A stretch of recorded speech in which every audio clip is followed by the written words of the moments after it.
Okay, thank you very much once again, everyone. My name is Zakaria Odauda, and I serve as the co-founder and the president of the Small University, Young Antimicrobial Resistance Steward. Today, in our webinar series, which titled AMR Challenges and Solutions for Global Health Crisis, we have one of us, one of our mentors and expert in AMR and One Health approach. We have with us Mr. Oluwatosin to speak on the future of antimicrobial resistance. Before going further, I would like to read in the citations of Mr. Oluwatosin. Mr. Oluwatosin Akinwotu is currently a PhD candidate in the field of environmental microbiology and biotechnology at the University of Ibadan, Nigeria, with a specific focus on elucidating the prevalence of antibiotic resistance, enteric bacteria, and antibiotic resistance gene in the environment. He is a vast researcher with over 8 years experience working on AMR within LMICs. He's currently working on some of AMR projects both in Nigeria and India wetlands. Solo Person is an experienced advocate for the implementation of antimicrobial resistance and One Health policies with a versatile experience in antimicrobial stewardship, especially in LMICs. He has previously worked with the Commonwealth Pharmacist Association, CP, in the United Kingdom, and as one of the advisors there, and successfully mentored several champions globally on antimicrobial resistance and antimicrobial stewardship. He's a passionate AMR advocate, and he has founded the Combat Antimicrobial Resistance Initiative, which is called CAGX, to actively curb the spread of antimicrobial resistance through advocacy, research, and training. I met with Mr. Oluwatosin in 2021, and ever since then, I've learned a lot from him regarding antimicrobial resistance and antimicrobial stewardship. It's a pleasure to connect with you once again, sir. Thank you very much for joining this call today. Thank you. Yes. Thank you once again for having me. It's a privilege and I appreciate it. Thank you so much.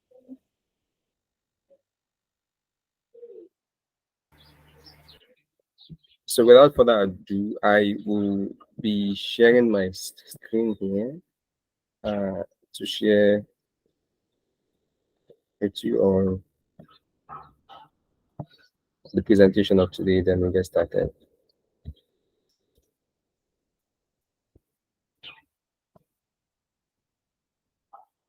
So can you see my screen, sir?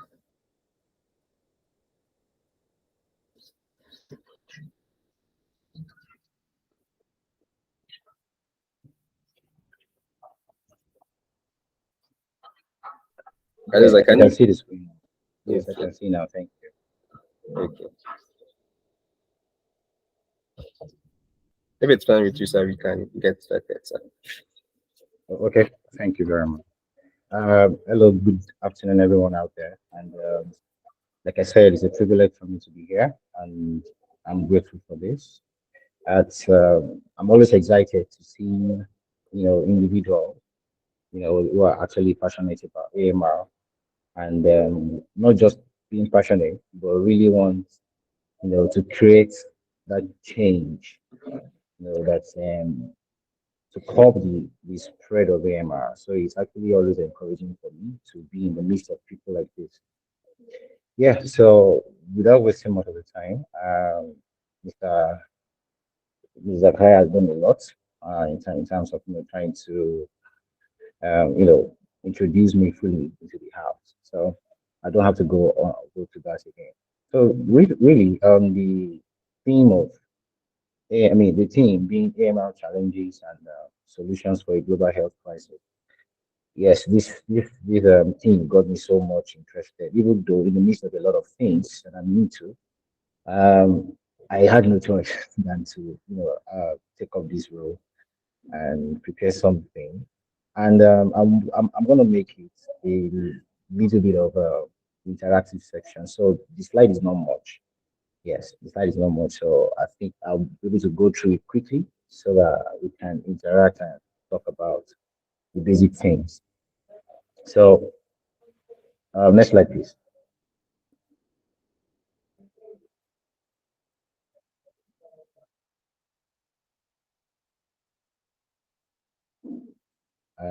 It's not changing here yet.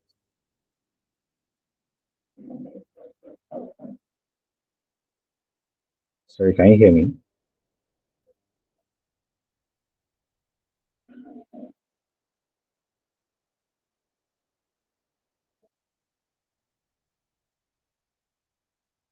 Okay, thank you. It's here now. So talking about antibiotic resistance, is am I audible? Okay, thank you. Talking about antimicrobial antibiotic resistance, I would love to make. I'm sure quite a number of us are already familiar with the fact that antibiotic resistance is a subset of antimicrobial resistance, where antimicrobial resistance covers, you know, both, covers straight as far as antiviral, antiviral resistance, anti parasitic, as it may be, then you have antifungals. Yes. So basically focusing on, different groups of microbes. So we have the viruses, the fungi, the parasites, like we have in the case of anti-malaria. So the drugs, administered to take care of so to take care of malaria, is it's quite different from what works against bacteria. So, but a common name, we give to all of these group of drugs, or yeah, according drugs, is antimicrobials.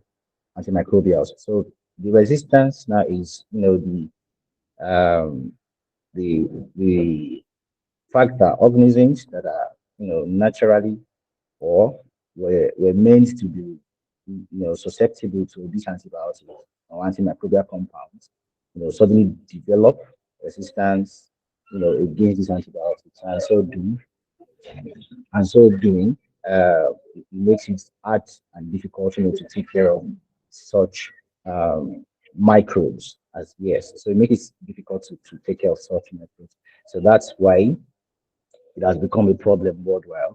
Yes, worldwide. Understanding the fact that when you can't treat common ailments, it becomes a big issue, and it is not no it's no more in the news. I mean, it's no more in news. A lot of lives have been lost, basically because of this menace. Yes, somebody complained about, had a cut in his leg. Unfortunately, he got contaminated with maybe tetanus or something. And because all, antibiotics or all drugs were proved, where none of it could work. At the end of the day, you know, imagine such person losing his or her life. So it's a big menace and it has to be addressed.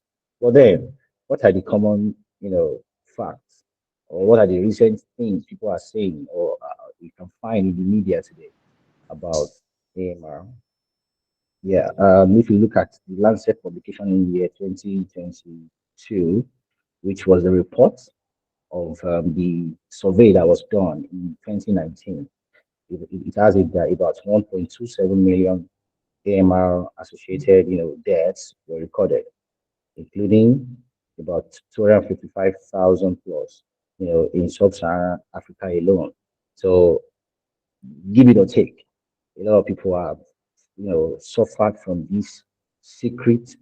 I mean, I call it secret, the secret, death agent, which because it doesn't show in the face. I remember we used to tell people back in the days that, you know, AIDS, they say AIDS no dey show for face, but it has gone to the level of antimicrobial resistance now. Antimicrobial resistance doesn't show in the face. You don't know who is carrying a resistant organism in their system. Yes, it is because of the practices and everything that people get involved in. So you don't get to see things to show in the face or in the body system that you're carrying an antimicrobial resistant organism. So it's that's why I call it a ticking secret agent, or let's say a ticking time bomb that is waiting to explode. So another world take on AMR was the findings of Jim O'Neill in 2016, where it was projected that, that by 2015, deaths will occur every 10 seconds. That's initially it was 700,000. Yeah, 700,000 deaths per year was the calculation. And so looking at the projection, using that 700,000, looking into 2050, it amounts to the fact that every 10 seconds. There's going to be death associated with antibiotic resistance.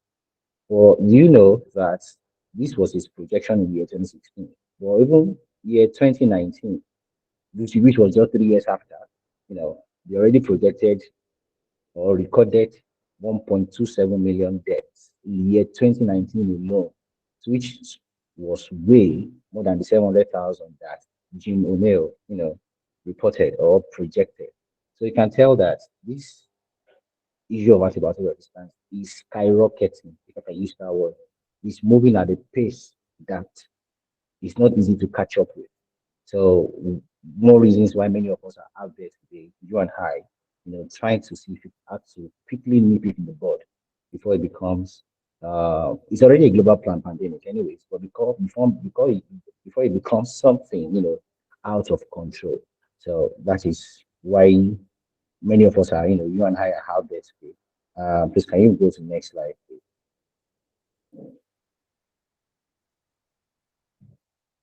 Yeah, so we are still talking about a few facts about antibiotics. It is as a microbiologist that I am, spending time working on antibiotics, we have come to realize that there are certain things that cannot change because we're looking at the future of AMR, right? There are certain things that cannot change. These are by default. For example, we know that. Sorry, I'm trying to make my screen bigger. For example, okay, we know that antibiotics naturally have potential, to appear or function in three ways, either as antimicrobial agents, as an inducer of resistance against itself, and or as an inducer of resistance against other antibiotics. So these are the three potential things that happen whenever an organism cites an antibiotic. So antibiotics naturally they function as antimicrobial agents. That is what they are designed to do, right? Yes. So, but potentially, the site of an antibiotic, you know, brings about the resistance against itself. Because why this is so is because once an antibiotic, sorry, let's say a bacterium cites an antibiotic from afar, automatically is already thinking of what to do. So the sight of it alone is a potential receptor or a potential indicator for the bacteria to quickly develop resistance. So it gives a warning sign, to the bacterium, and it's already thinking of how to resist it. Okay, so not only does this happen, but even because of the size of the bacteria, of these antibiotics by the bacteria, other antibiotics that might also, be in that particular environment at that time and they also don't do not stand a chance because the bacteria is alerted already that, oh, there is antibiotics around. I have to protect myself. So it is not only now protecting against itself, against that particular antibiotic, but even other antibiotics. So that's why it says that as an inducer of resistance against itself and other antibiotics. So let me run through this slide very fast. So antibiotics do not work against non-bacterial infections. I think this one is also a common thing to understand that antibiotics will not work against fungal infections. It will not work against viral infections. Okay, antibiotics can be broad spectrum or narrow spectrum. Yeah. Some antibiotics react against bacteria based on their gram status. I think for those of us who have done something in microbiology, you understand gram positive and gram negative. But there are some antibiotics that are designed to attack only gram negative organisms, while some are designed to attack or to, potentially work against or inhibit the growth of gram negative organisms. So, if, for example, for people that practice self medication, for example, just grabs and you don't know, without test, without diagnosis, without the proper test, just feel like, oh, this is the symptom. They go ahead and buy antibiotics. Unfortunately, they wouldn't have known if it was a gram positive organism that has caused whatever it is they are treating and whatever antibiotics they are buying. So it's already an issue that, that's why we keep preaching against self medication because, like for example, there are some that For example, vancomycin. Vancomycin does not work against antibiotics that are negative in nature. Okay, so no matter what ailment that person has, and maybe he's taking a vancomycin-based antibiotic, of course, it's not going to work. And because it does not work, it it excites the bacteria or the infectious agents, to start preparing for more. That's a defense mechanism. You start working on, defense mechanism already. So as a matter of fact, you are pre-exposing such organism to a non-lethal antibiotic. The same thing applies to what we have in, number two and the number three. Yes. So next slide, please. Yeah. So we're still talking about the natural things that happen that we cannot change about antimicrobial resistance. Okay, so resistance development has spread. This is resistance. So talking about resistance development has spread over the years. Okay, so bacterial resistance to all antibiotics can be natural, just like what I said the other time. It's natural that gram-negative organisms would resist antibiotics that are gram-positive in nature. It's a natural thing. The same thing applies to um, okay, so another thing is they can actually be acquired by vertical or horizontal transmission. Okay, that is from parents to daughter cells. Okay, by nature, during cell division, there is a transfer. It's a natural phenomenon that we see transfer of resistant genes from the parent cell to the daughter cell, as the case may be. So it goes down vertically. There is also a transmission of these resistant genes horizontally, yeah, from one organism to another through conjugation. Yeah, so all these processes are natural phenomena, and there's nothing we can do about it. So talking about the future of antibiotic resistance, this will continue. There's nothing anybody can do about it because organisms will continually come in contact. The ones that are carrying resistant gene in their entire genome will continually spread it. Yes. So we're just trying to lay foundation on natural things that cannot be changed. Okay. So organisms are also exposed to certain materials that prompt mutation. For example, herbicides, those that use pesticides, um, maybe heavy metals. Yes, organisms generally once they sight or they know they're in an environment where you have pesticide, herbicides, or heavy metals, as the case may be, it works as what we know as co-selection for antibiotic resistance. So the moment they have access to these materials, automatically they develop resistance to it. And let's not be, in fact, I would like to also chip this in that in the mechanism of antibiotic resistance, there are certain resistant genes that are associated with heavy metals. So that is the gene that controls the response of bacteria to heavy metals.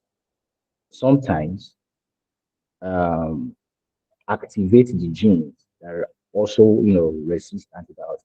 So once they have access to heavy metal, there is a prompting in their system, and they start resisting antibiotics. And don't let us not forget that there's heavy metals everywhere in the soil, most especially in the soil. Yeah, so heavy metals. So these things are also what we are still going to be facing, even post 2050, 2030, 2050. Antibiotic resistance will still possibly be in existence. So looking at this natural phenomenon, that we have mentioned. Also, we talked about vertical transmission, then horizontal gene transfer. I've mentioned this earlier. Okay, so can we go to the next slide? Thank you. So talking about so this is just to tell us, the list, show us the list of WHO, priority list for antibiotic resistant pathogens. Yes, those that in the critical group, those are in the high group and those that are in the medium group. So the reason I decided to bring this in is to let us know that some years ago, like 6, 7 years ago, the organisms like Acinetobacter baumannii was not on this list.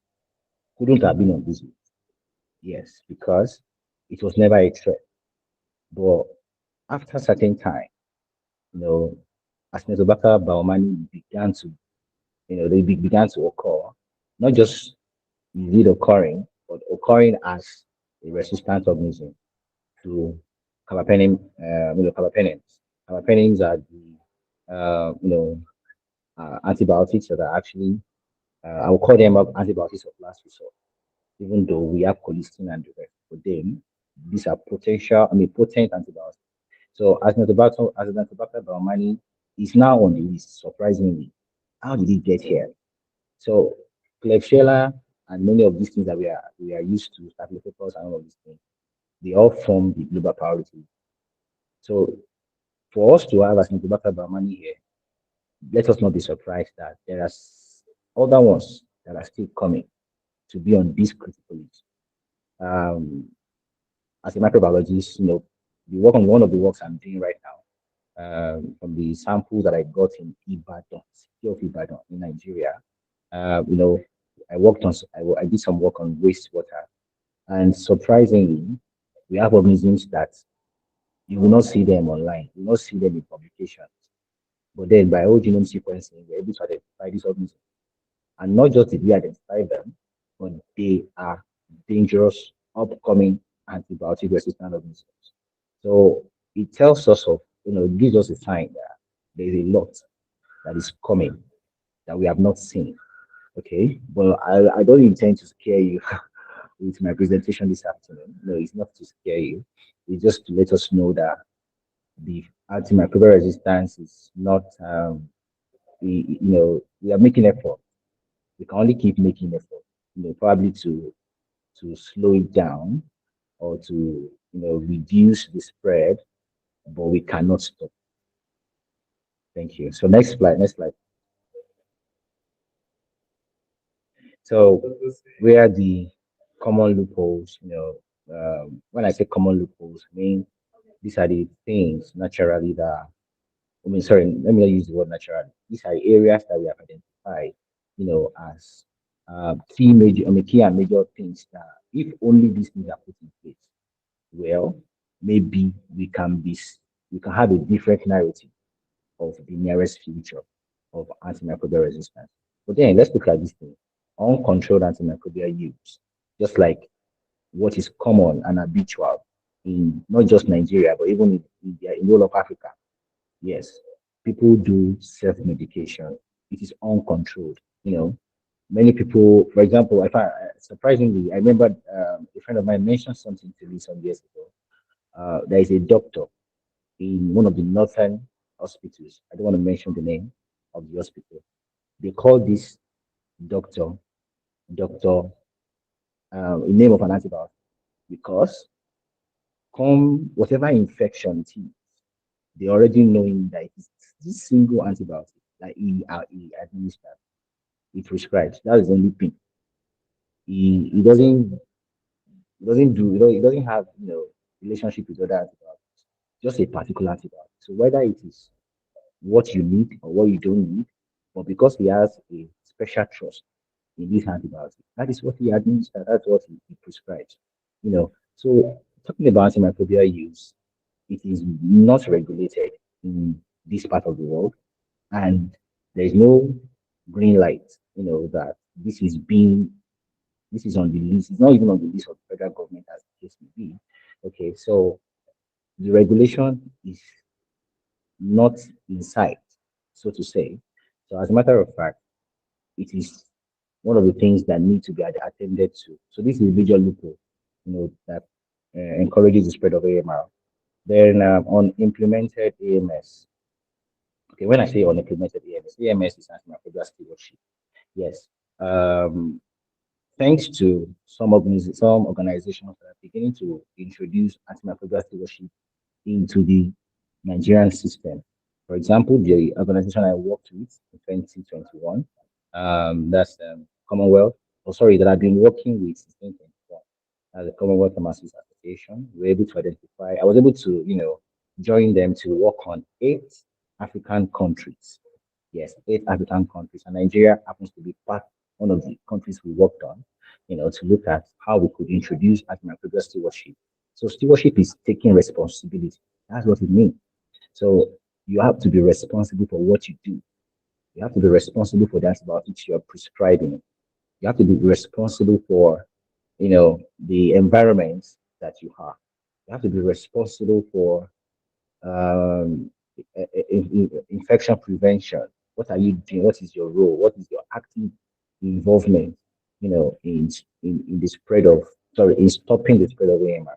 So everybody has a role to play. So that is antimicrobial stewardship. Okay, so now stewardship now splits into, now that we're introducing One Health, stewardship splits into the animal health care system, human health sector, the environment, biosecurity, food safety, and agriculture. So every one of us in those different sectors, what are the roles that we are supposed to play? How much of our roles do we even know? So that is being accountable. Yes, that's why we're bringing up the idea of AMS. So AMS uh, is not well spelled out. We don't even have regulations, sorry, policies, AMS policies and regulations. I tried to search the internet. I didn't see anything on that, prepared for by Nigerian government or those in the health sector.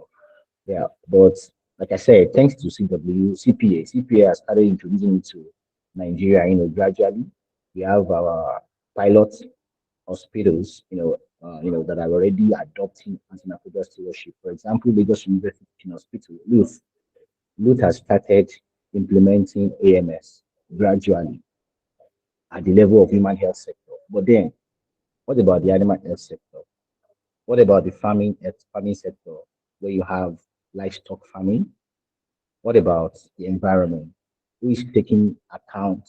Who is being accountable for the effluence that is coming from the pharmaceutical industries? Who is taking? Who is going to be blamed? Who is taking the responsibility to make sure that the wastewater coming from Enzo Pharmaceutical is well treated before it is released into the environment? So who is taking responsibility for all these things? So we still have those questions to be answered. That is AMS at that level, at those levels. Then poor awareness on AMR. Um, this might sound it might sound a little bit biased. Well, to be honest with you, I can tell that awareness on AMR is not what it used to be. I mean, it's getting better. That's what I mean to say. But let us not also rule out the fact that it can still be better than the way it is. I see a lot of uh, what everybody's doing on the internet, involving the youth. In fact, like what Uduya is all about is that's why I always want to associate with Mr. Dauda and everybody. When it comes to this, taking responsibility and being taking full fledged and being out there to improve on the AMR awareness. So, but then we are trying. So, talking about the future now, looking at that angle, well, I think there should be room for improvement. Yes, so that's what I would just say concerning that improvement. There are so many people that are still not getting the information on AMR. Yes, students, a lot of students are aware now, but what about the people on the commercial centers, food canteens? How much do they know? Yes, farmers all over Nigeria, how much do they know? Veterinarians, how much do they know? And the likes. So there's still a level of awareness, that has to be improved on. Yes. So then at the government level, how much is government even involved? What is their involvement? Okay, I'm actually going to mention that too. So for laboratory diagnostics, um, most of our labs are actually still having some setbacks, you know, when it comes to antimicrobial resistance. Many of them still have, I mean, not like I'm speaking anecdotally. I've experienced, personally experienced some of these things, you know, antibiotic susceptibility tests, as simple as that might sound, a lot of people still make errors in the area of identifying properly identifying the bacteria that is causing an infection and coordinating, or let me say carrying out a proper antibiotic sensitivity test. Yes. What about genomic method? Many of these hospitals don't have. They don't have, PCR. They don't have.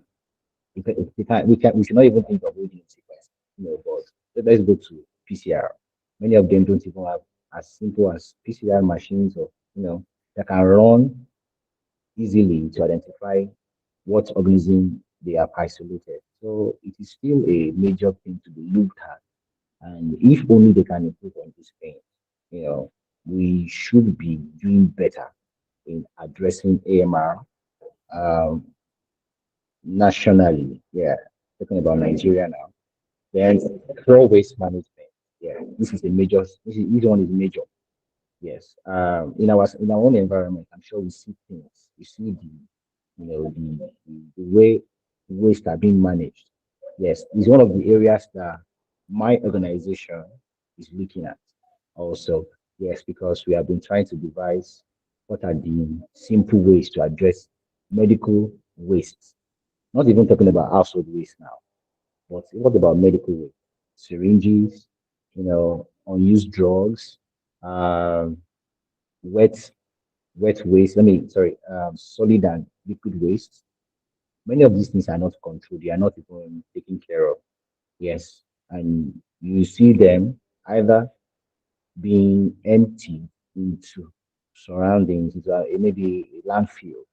Yes, and on that same landfill, there is leachate. Okay, many of these things are leached into the receiving water bodies in the surroundings. So there is there's need. Yeah, there's a need for the for the government, or for many of us who have the capacity, to help to improve in that area. There are certain technologies, that we have thought about. I personally and my team, we have thought about certain technologies that we know we can actually adopt to undo both the liquid waste and the solid waste coming from the hospitals, not just hospitals, veterinary hospitals, even the livestock farming settlements, how to undo this waste. Because these animals, for example, they are on antibiotics. Yes, we give them antibiotics. So, and no doubt about they they release, unmetabolized antibiotics in their excreta or in their feces, as the case may be. And it messes up the environment and it goes back into the environment. So waste management is still a setback, a major setback, and has to be addressed for the sake of the future of, so that we can tackle AMR in the future. I want to try and rush through this. Little effort is committed to AMR research. Yes, I'm not sure we have much of research institutes in Nigeria that are basically concentrating on AMR. Maybe a few ones, maybe just a few ones. I've mentioned government involvement. Over the counter use of antibiotics is still a common practice in Nigeria and even in some other African countries. Porous market for drug sales. You see people on the street of Lagos, on the street of our neighborhood, selling antibiotics in, hawking, let me not even sell, let me not use the word selling, hawking antibiotics in trades. You know, I see them. I see them, and it, it grieves my heart. Each time I come across things like that. Okay, and nobody's handling them, nobody's talking to them, nobody's stopping them. Okay, infection prevention and control is also this also needs to be improved on. Then water sanitation and hygiene. It's the same problem. Both at healthcare, animal healthcare, even in our farm space. What about irrigation water that is being used for irrigation? Okay, how much of this is treated, or where is this water coming from? Okay, so these are the areas to still look at in order to be able to tackle AMR. The last one, lack of stewardship, at all levels. Yes, I mean at all levels possible. Sorry. Okay, next slide, please.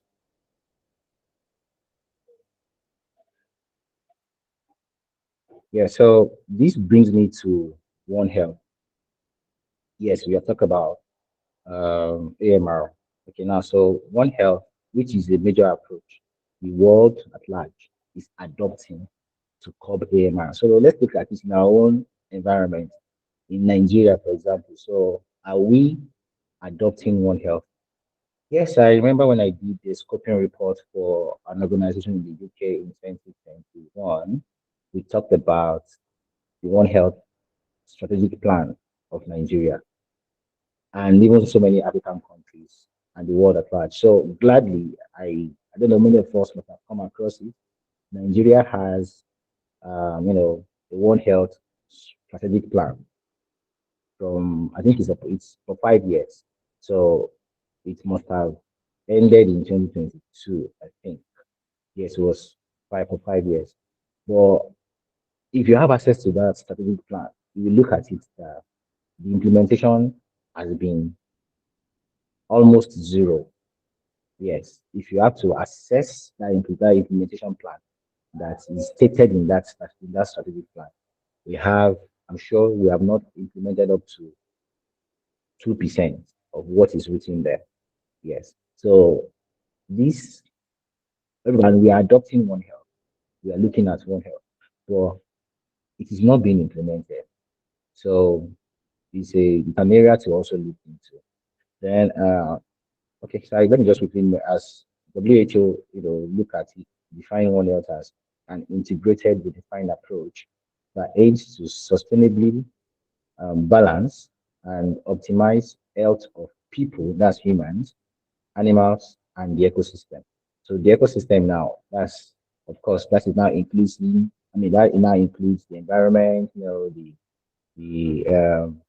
livestock farming and food and security. I mean, sorry, food security and all that thing. So majorly, these are the major things that I think if only we are adopting AMR, sorry, One Health in the health AMR. Anyway, I'm sure we know that One Health is not only to address, doesn't, is not only designed to address AMR, okay?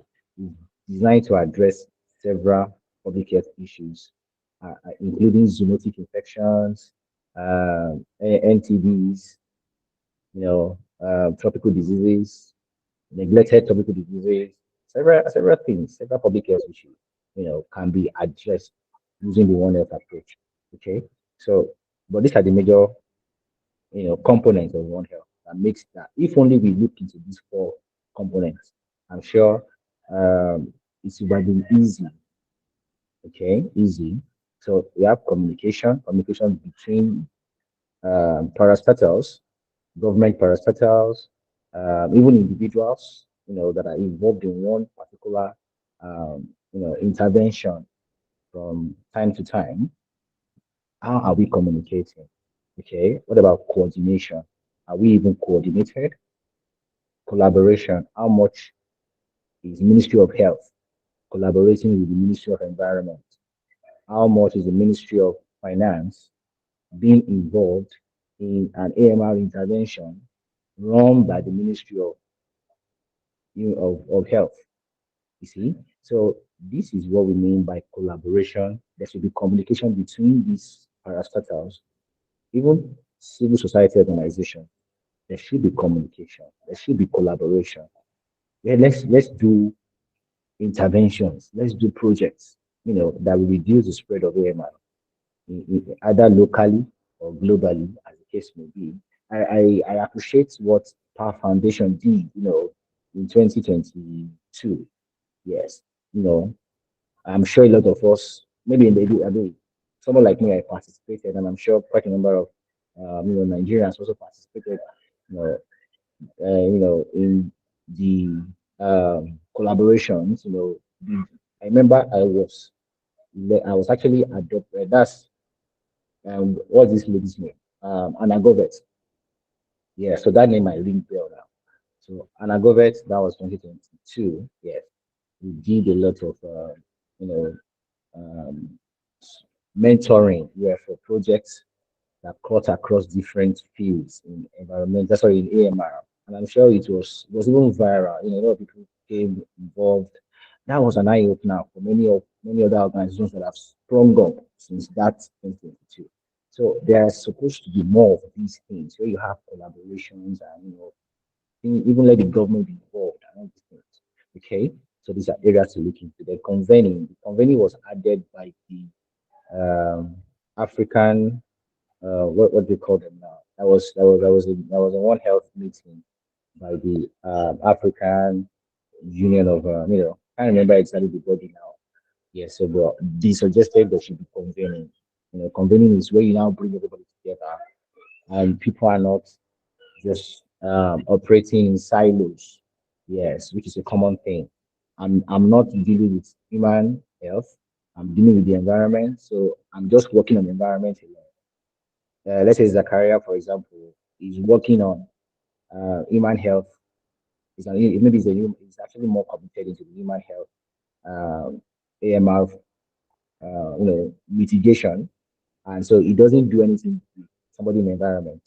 Somebody in animal health decide to run solo research or solo intervention, and decide not to talk to somebody in agri. I mean, in maybe in food, something like that. Everybody is acting doing solo interventions. Well, it won't go far. Yeah, with this One Health thing is being defiled if you continue to go like that.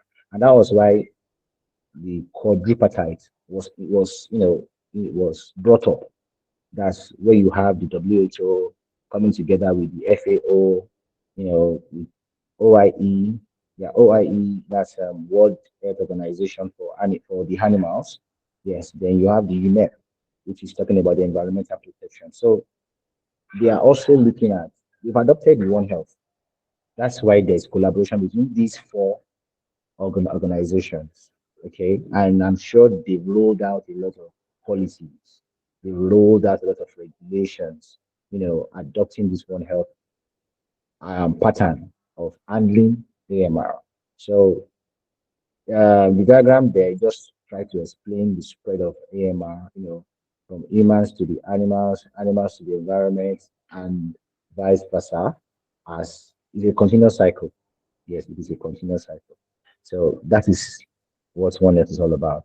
And so, looking at the future of antimicrobial resistance, if we really want to go far, we must learn how to adopt and understand the basic concept of One Health. Okay, so next slide, please. I think I'm almost exhausting the slides now. Yeah, so these are, we try to just brush through. We talk about One Health. So, where are the major areas to focus on? IPC, that's infection prevention and control. Okay, so many of us can still go back, when after this, webinar, look look into. Okay, I used to advise people to take short courses on IPC. Yes, take short courses on IPC, understand the concept of IPC, infection prevention and control, but not IPC as per human health alone now, but IPC that borders on human, animal, and the environment. The same thing, water, sanitation, and hygiene. Okay, if you remember during the COVID-19 pandemic, the WHO rolled out hand washing, as a major factor or major way to reduce the spread of COVID-19. Yes, so it's part of this. What about the water that people drink? What about sanitation around those water? Okay. What about open defecation? Yes, open defecation is still practiced it's still being practiced in our environment, especially in Nigeria and some other African countries. Okay, so these are the things that need to be worked on to sustain the energy that we are going with now to fight AMR. The energy is sustainable if we put in effort in the area of IPC, in the area of water sanitation and hygiene, and antimicrobial stewardship. So if these three, I decided to focus on these three because they are the vital areas. They are the mothers of every other ones that you can think of. Okay. So if these three energy is channeled towards these three, I'm sure that we will go far.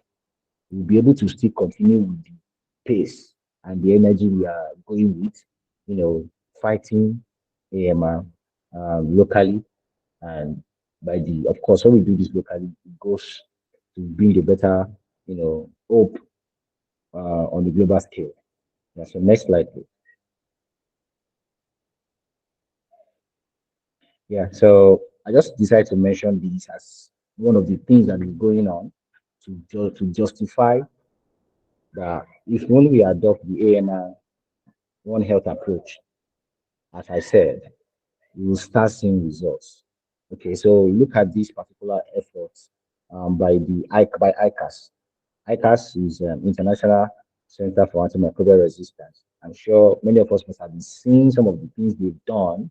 If you go to their website, I thought I was going to share the link, but you can just browse and see what they are doing, ICAS. Okay, in Tanzania, in Georgia, in Zimbabwe, they've they've tried to approach AMR using the One Health approach, using the One Health. So the first thing, and one of the projects they have done is mitigating the spread of antimicrobial resistance, antimicrobials, and resistant microbes through the treatment of manure.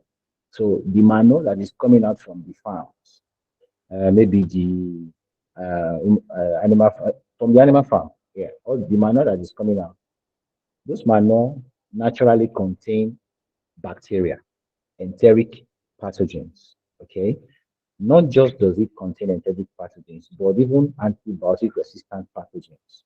They are easily found, the likes of Escherichia coli, Klebsiella pneumoniae, maybe some Proteus and the rest. Okay, you find them in this manure. So they decide to treat this manure before they are released and used as fertilizers. So that was a project they did. It's something, if you just find a way around, look at what they used, look at how they did it, we can recreate these things in our own environment. And by so doing, we will continue to sustain the energy, sustain the projectile of fighting antimicrobial resistance, even in our own local environments. Okay, so that was why I brought it as a target. I mean, to see this is what these people have done. The same thing, they did something close to that in Georgia, but in the case of Georgia, they tried to reduce the use of antibiotic growth promoters in poultry farms in Georgia. You know, we know that antibiotics are being used as growth hormones, in feeds in order to protect these maybe birds, for example, poultry. Yes, so they put these things there to protect them as a prophylactic treatment. Yeah, prophylactic in the sense that to protect them against the future attack of infection. So they do not even, it's not like you are treating infection. You are just giving them as a kind of pre-treatment prophylactically. Yes, so it's an abuse of antibiotics. Yes, it has been proven to be an abuse of antibiotics. Okay, so already these organisms, sorry, these poultry birds are used to this antibiotic. Already the enteric organisms are used to this antibiotic. So when infection finally comes, they must have been used to the antibiotic and it will not kill them. Okay, that's by the way. What about antibiotics storing up in their tissues after over when you keep giving them antibiotics over the time? It's accumulating the tissues. Okay, so this is also a red alert, and that was why ICAS did a project in Georgia to produce animal feed without adding growth hormones, without adding antibiotics. And all they did was to just look for a very fantastic formula, combination of nutrients, and they had a bountiful yield of poultry, birds after healthy poultry birds. They didn't have to use antibiotics. So it's something we can also practice and preach to others in our day-to-day interventions. So these are the things that we can do to sustain antibiotic, fight against antibiotic resistance. Next slide, please. I think that should be okay. Okay, this is, let me, I'll just run through that. I won't even explain this. So academic institutions, these are the things you can do. Improvement on engagement. Okay, I mean, like, where we can actually strengthen, where they need our energy in terms of antimicrobial resistance awareness or IPC or antimicrobial stewardship. You can preach it to these people. Take the message to them. In fact, this is what I did personally. I took some courses personally, so I am well equipped when it comes to the knowledge that surrounds all these things. Okay, so I actually did my own personal training. Yes, and I have mentors also in the area of this thing. So we can actually adopt these things ourselves. Then take the message to them, take the trainings to them. You can train people on IPC. You can train people on antimicrobial stewardship. Yes, there are online exams. There are online, assessment. You can even use to grade your students after you. I call them students now, or let me say your mentees. You can use these things to grade them, to strengthen them, prepare them so that they can go out there and also start spreading the good news, of preaching against the use of antibiotics without prescription and all those kind of things. So these are the things you can also adopt. Okay.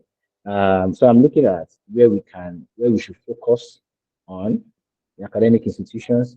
I'm sure a lot of programs are already going on in universities. I saw InterVarsity AMR Challenge some times ago. That was a credible one. Okay.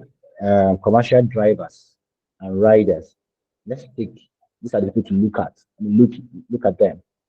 Commercial drivers in Nigeria, for example, they use antibiotics indiscriminately. Yes, you get to see from. In fact, they don't hide it. They don't hide it. Commuters, that's people that people buy things on the bus. They also buy antibiotics on the bus. You can. These are the people to look into. Commercial food vendors, yes. Animal husbandry and farm workers. Then what about the abattoirs? You need those people also need the message because a lot of things are done in the abattoir. I've worked in abattoirs before and I know what I came across. Yes, commercial centers, health care facilities. Yeah, so other primary, secondary, or tertiary health care facilities, you can take the message to them. Government-owned and private facilities, then national security and paramilitary outfits. The policeman on the soldier, the NSCDC person, they need to know what is happening. They need to be aware. Okay, they can also become stewards in their own environment, in wherever they find themselves too. Okay, so I won't be staying long on that slide. Next slide, please. Yeah, so this is also like encouraging every one of us. If we are talking about the future of antimicrobial resistance in this environment that we have, then let's adopt these things. We can also use, like I said, you can use it to bring other people up. Okay, these are major things. Always ask for visit doctor for advice. Say no to self-medication. Do not share your drugs with someone else. Do not keep drugs in the house for future use. Return all unfinished drugs to the pharmacy. I know this one is still a big deal. I that's why I have it in bold, written in bold because it is not a common practice in Nigeria just yet. Yeah, it is not still a common practice in Nigeria. So, but then if you can look at these things, for example, in Netherlands, you return, you get money back. For the number of antibiotics and things you bring back, you get money back. The same thing with plastic. The number of plastics you bring back, you get paid for it. So these are the things that we can also that can be adopted if only you know we are more deliberate about the issue to fight antimicrobial resistance. Next slide, please. Okay, the same thing continues here. Wash your hands. If you're on antibiotics, disease from open defecation. Yes, I mentioned that earlier. Then reduce the spread of infections through vaccination and good food hygiene. Next slide, please. Yeah, this is more like a continuation. So I talked about youth engagement programs. You know, if like what Uduya is doing now is commendable.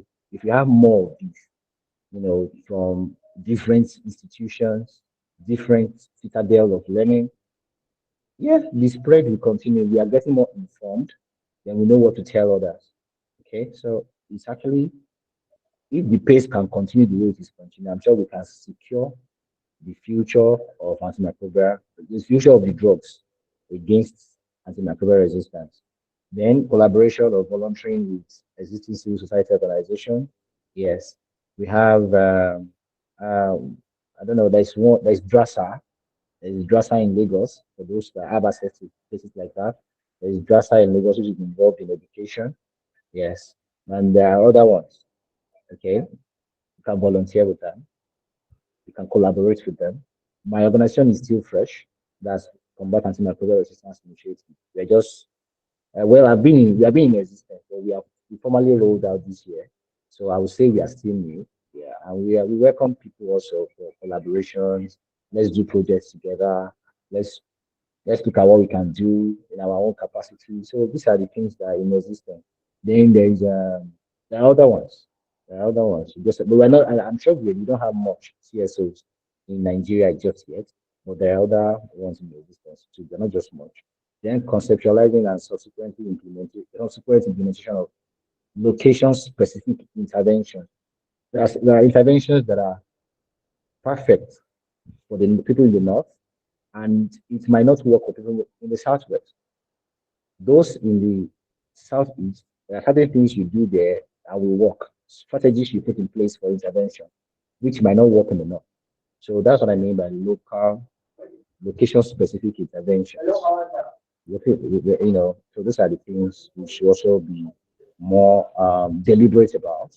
Yes, if you keep these things in shape, okay, we can rest our horses and sleep with our eyes closed, knowing fully well that the spread is being reduced. But if these things are not in place, I can't guarantee what tomorrow will say, about HMR. Yeah, next slide, please. I think we're rounding up now.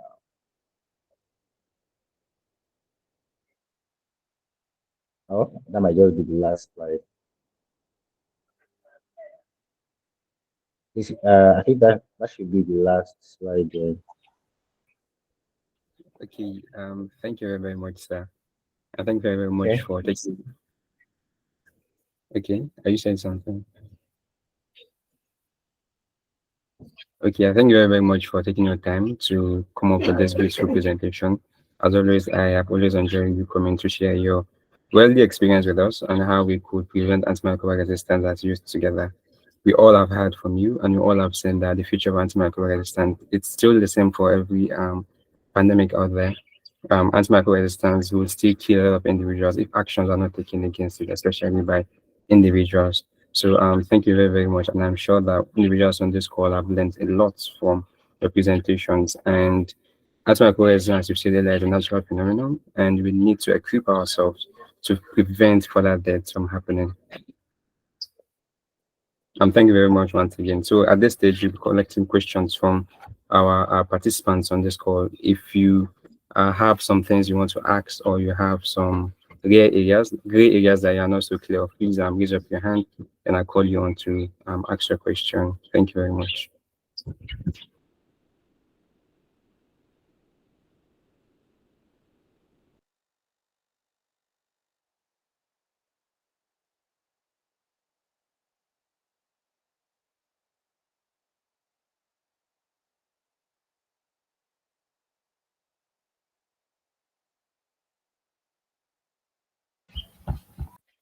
So I think individuals are still thinking on the questions they're going to be asking, or rather, we had a very, very elaborate session, and most questions are not yet ready.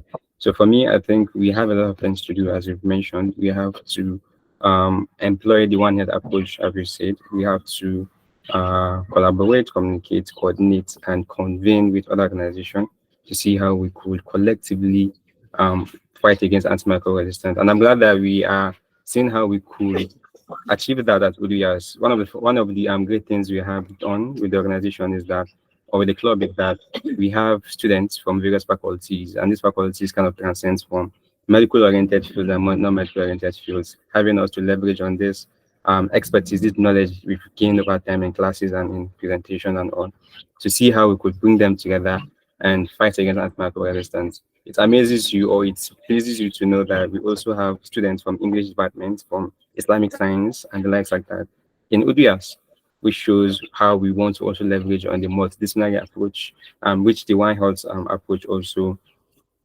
uh, promotes, to see how we could cover antimicrobial resistance. We have a question pop up in the comment section here saying that please, what channel can we get short courses to do on, I think this should be infection control and prevention, right? Thank you very much, sir. Okay, thank you for the question. Yeah, so many of these questions, I don't know, what I can possibly do is permit me to share with you. Maybe later I'll share with the coordinator because I can't really lay my hands on many of those courses, but I can tell for sure that there are courses on future learn. Yes, there are courses on future learn on antimicrobial stewardship, on antimicrobial. I did one recently, antimicrobial resistance for Africa. Yes, there's something like that on future learn. I can actually guess more of these. But another one is, um, I think a university in Canada. Yes, it's a university in Canada, University of Guelph. They also roll out, these things for free. Yes. Then there is also WHO AMR courses. You can just search for these ones also. WHO AMR short courses. Yes. Like I said, I will share the link with the coordinator maybe later tomorrow sometime. I'll share. There are many of them. I'll share with you. Thank you. Okay, thank you very, very much, sir. And I'm sure all of us here on this call will involve ourselves in further learning and seeing how we could prevent antimicrobial resistance together. So I feel that there is no other question in the chat box, and we are very, very grateful for it. Okay, we have a hand by Faith. Faith, please come up and ask your question. Thank you. So it was actually a mistake. I wanted to start. Well, then let me just ask how we can reach out to the speaker on LinkedIn. Okay. Thank you, Ms. Faith. Well, my LinkedIn profile, I'm sorry, LinkedIn access is just my name, Oluwatosin Akinwotu. Mr. Mr. Dauda is also a connection here. So just my name is easy to get. Oluwatosin Akinwotu. Thank you. All right, thank you, sir. Okay, so Welcome. thank you very, very much, sir, and thank you very much, Faith, for um practice. Want to practice the things we've learned, which is our collaboration, and seeing how it will learn further, meet individuals, and work towards COVID antimicrobial resistance. I'm glad that you are willing to take off one of the things that we've learned during this session. So I'll be sharing with you all, or individuals that might need to connect with our speaker. I'm very, very glad to share with you all, and I know that you are going to be learning a lot from his profile and from the good work that you have done over time.